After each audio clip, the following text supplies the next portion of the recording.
ना सजनावा। अरे भोसरी के हम तोरा से एगो बात कहला चाहता नहीं कि पहले तू तो पूरा निकल जो, ओकरा बादे तब बैगन घुसी चाहे भाटा घुसी। यार हमरा के एगो बात बता सरवा, तू पहले सही से निकलल बारे कि ना? अभी तो साला हमरा बुझाता, हमरा ऐसा बुझाता कि अभी तू आधा अंदरे बारे आ साले लागले ऐसा ऐसा छिनरा छिनरा गाना गावे। देख ला भाई लोग कैसे कहता कि घुसे नहीं पूरा गाना बा हो घरे अले न सजनवा। अरे माधर चोद, वो माफ करना यार, वो थोड़ा गुस्से में इधर उधर निकल जाता हूँ। तो कैसे मेरे भाई लोग, मेरा नाम अल्ताफ, स्वागत है आप लोगों का फिर से हमारे इस चैनल जिसका नाम है बिहारी एक्टर।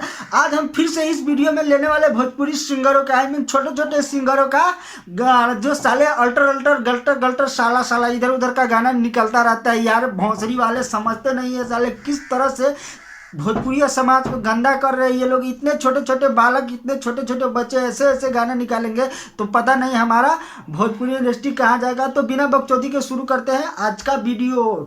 जब ना बाटे हम हटाए केहू कइले नाही पाए, हमर तड़पाता जवानी केहू डारे नाही पानी। जो ना बारे हमर टाइट वो कैले नहीं फाइट। इस सरवा के मुंह से एक बार सरवा के आवाज सुना सारा, हमरा तो ऐसा बुझाता कि अबही ले पैदा भइल बात एकरा मुंह से। जो पैदा होला के बाद जो गाँव निकलेला, आई मीन लड़ झर निकलेला, वो अभी नहीं निकलल बा। लेकिन साला ही चलैले गाना गावे। सरवा गाना कैसे गावता भाई लोग एक बार आउट देखा। खटिया पकड़ के सैया रोज सुतत बानी, बिजडार दहला जो बनवा में पानी। खटिया पर सट के रोजे सटे सुततानी, जो बनवा में बीचे में डाल देले पानी। ना जाने सरवा कैसे कैसे गाना गावता। हमरा तो बुझाता कि अबही लेकरा मुंह से गाँव ना निकलल बा। लेकिन साला ही वही जेमे से निकलल बा ना, वही समनवा में ही जाए के फिर कोशिश करता। आ सरवा के कोनो कुछ समझ में आवे तब ना। एगो हमरा के बात बता भाई लोग, एती लड़का सके अबही कच्ची समझ में आई। साला ऐसा ऐसा गाना निकाल दी कि खटिया पर सट के सुततानी, हमरा जोबरा में डाल देता पानी। भाई लोग ऐसा ऐसा गाना निकाली तो कैसे जाई? हमनी के विकास कैसे हुई? भोजपुरिया समाज के विकास कैसे हुई? हमनी के ई सब बात छोड़ा, विकास हो चाहे ना हो, चला भोजपुरी बिहार हमनी के पीछे रहे चाहे नहीं रही, ई बात अलगे बा।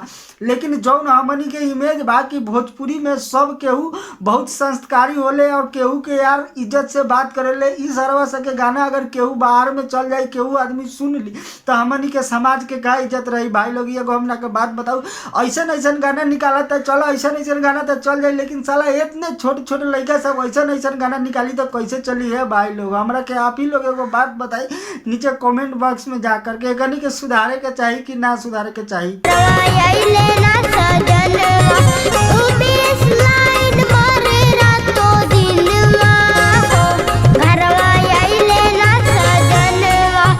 भोसरी के आखिरी बार कहता नहीं, जहाँ से ते आयल भरे, जहाँ से तू आयल भरे वहाँ में घुसे के काहे कोशिश करता रे यार। अब भाई कुछ दिन रुक, जो समय हो जाए दे, अगर 20-22 साल के हो जाइए तो ऐसा ऐसा गाना निकालिए तो चली यार। लेकिन हमरा के एगो बात बता, तू अब ही तो उस जगह से निकल ले, अब ही फिर से वही जगह में काहे जाके कोशिश करता है? तू हमरा के एगो बात बताओ, अगर तू में से पहले पूरा निकलबे तभी तो तू बैगनवा चाहे भंटावा जाए।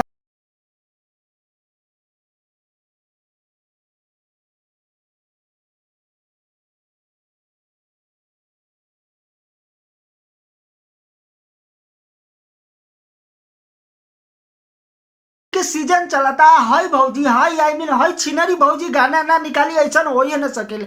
लेकिन ई भौजी वही गानवा निकाली जौन गानवा पर ई भौजी चमकल रहे। ये वो भौजी या ध्यान से देखला भाई लोग, ई उहे भौजी या जे होली के सीजन ना रहे तब ई अपन हर एक माल 10-10 रुपया में बेचले। अब होली के सीजन आ गई बा, हर आदमी इनकर सामान 10-10 रुपया में ले बा, आई मीन इनकर मजा 10-10 रुपया में ले बा।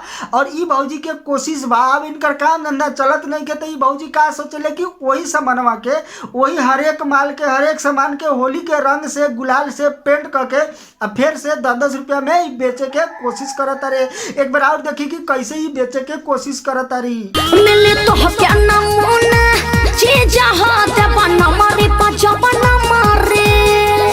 अरे 10 रुपया तो महंगा होता, 2 रुपया कम ना होई। अरे साले मादर चो माफ करना, गुस्से में इधर उधर निकल जाता। तो 10 रुपया में तोरा ही महंगा लागता। हमरा के एगो बात बताओ ना भाई लोग, तोनी से हमरा के एगो बात बताओ। एक बार आई माल देखा, ऊपर से नीचे ले बढ़िया से देखा भाई लोग, ऐसा टंच माल एकरा के 10 रुपया में देवता। ओहू में सरवा कहा था ना 10 रुपया तो ज्यादा महंगा लागता, 2 रुपया और कम है। अरे बहन चोद साले, एक बार माल देख, ऐसा माल दर्शन न हो तोरा सपनों में यार। 10 रुपया में तोरा महंगा लागता। हम तो कहते भाई लोग ऐसा माल अगर हमरा के दे दी, हम तो कहते हैं कि 10 रुपया का है 20 रुपया का, हम तो 150 रुपया ऐसा ही दे दे। हम तो कहते यार हम अपन भैंसियों खोल के एकरा के दे दे। हमरा सॉरी भैंसी तो नहीं के, हम बकरियों ओकरा के खोल के दे दे। एगो बकरी रखले बानी, इहो सरवा के दे दे। ई सरवा के 10 रुपया में महंगा लागता। जा रे साले पागल के लौड़ा, बक तेरा बहन।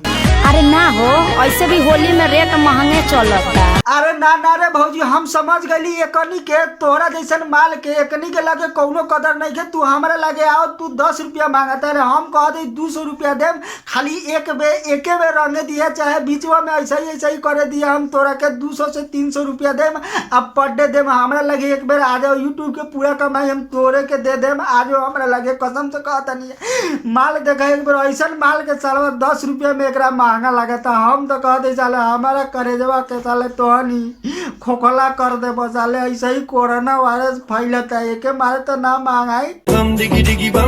तो आज का वीडियो यहीं पे समाप्त करते हैं। आई होप कि वीडियो आप लोगों को अच्छा लगा होगा। अगर ये वीडियो आप लोगों को थोड़ा सा भी अच्छा लगा है ना, तो वीडियो को लाइक करें और हमारे चैनल को सब्सक्राइब करके घंटा बजाए, ताकि कोई वीडियो डाले तो आप तक पहुंचे सबसे पहले। थैंक यू, धन्यवाद, बाय बाय।